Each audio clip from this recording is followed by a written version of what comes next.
How to mute notifications on Telegram app. First, navigate to Telegram X app and make sure that you log into your account. Look for a three-bar icon at top left and tap on it. Tap on Settings option.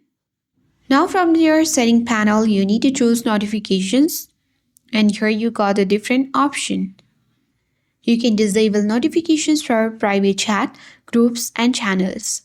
Tap on the first option, then you can easily toggle the switch to turn off notifications, and you can choose to mute for a stayed time or mute forever as well. So let's choose for mute forever, and once done, come back.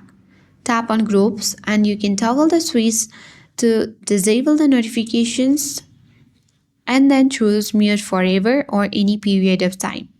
Similarly, you need to do the same for channels as well.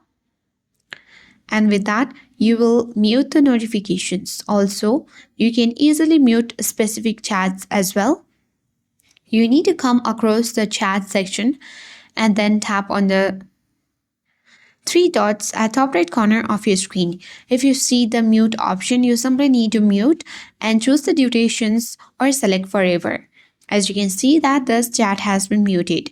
So in this way, you can easily turn off all the notifications on Telegram X. Now you won't receive any notifications from the muted chats. That's it. If you found this tutorial helpful, like, comment and subscribe. See you in the next one.